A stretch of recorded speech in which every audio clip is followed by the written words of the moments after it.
Bonsoir à tous, ce soir on va faire un petit peu de théorie avec le produit scalaire pour les vecteurs. Donc on va simplement regarder comment est-ce qu'on fait une multiplication de vecteurs, puisque comme on l'a vu, on peut les additionner, les soustraire, c'est facile. On peut les multiplier avec un scalaire pour donner un vecteur plus long, ça marche aussi. Et maintenant, qu'est-ce qui se passe si on fait deux flèches multipliées, qu'est-ce que ça donne?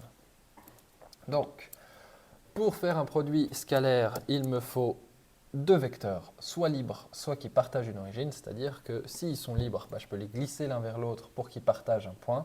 S'ils partagent une origine, de base, ils ont un point en commun.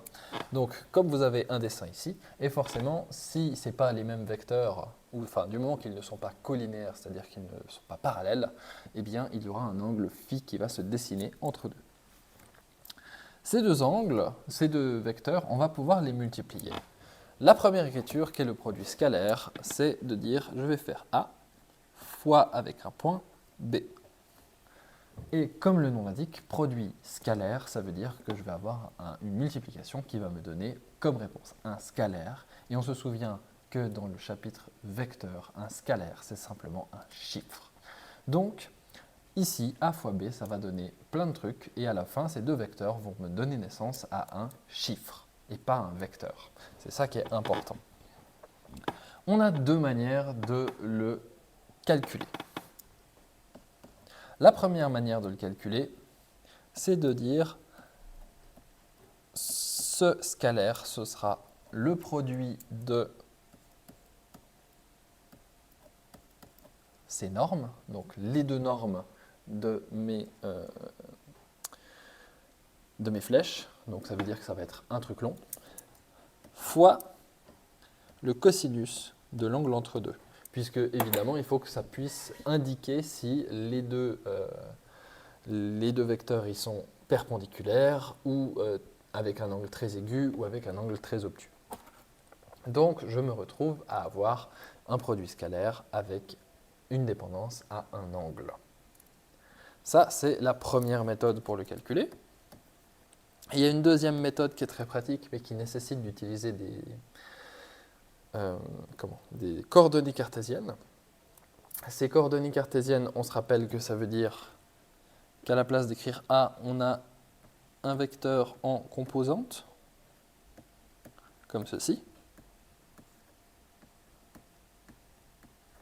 En général, plutôt qu'écrire A1, B, A2, A3, on va plutôt écrire AX, AY, AZ pour les différentes composantes de X, Y, Z. Et si on peut écrire ces vecteurs soit en 3D, soit en 2D, hein, si on fait l'exercice en 2D, on enlève juste la ligne A3, B3 et c'est la même chose. Et du coup, ce produit-là, c'est simplement les sommes de chaque produit. Donc A1 fois B1 plus A2 fois B2 plus A3 fois B3. Et comme je l'ai dit, si par hasard vous avez des vecteurs en deux dimensions seulement, on supprime cette ligne, on supprime cette addition et on se retrouve avec un produit scalaire en deux dimensions comme vous avez le dessin au-dessus. Ça, c'est les deux manières de calculer ces produits scalaires. Évidemment, il y a un petit cas particulier qui peut sauter aux yeux, c'est si on multiplie deux fois le même vecteur. Si on fait A fois A, eh bien, on va se retrouver avec la norme de A fois la norme de A fois le cosinus de 0. Ça, c'est θ 0. Et on sait que le cosinus de 0, ça vaut 1. Et donc, on a simplement la norme au carré. Et la norme au carré, on se rappelle que c'est du coup la racine carrée des différentes composantes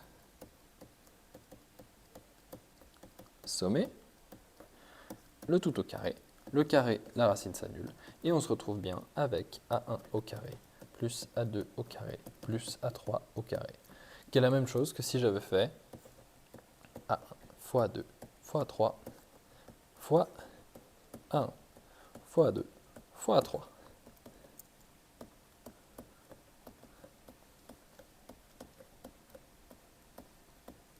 Et on voit bien que ces deux résultats sont identiques.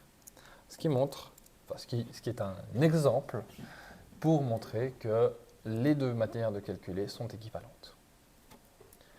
Voilà pour ce qui est du produit scalaire, il n'y a pas d'explication beaucoup plus claire pour pourquoi est-ce qu'on fait ces calculs comme ça.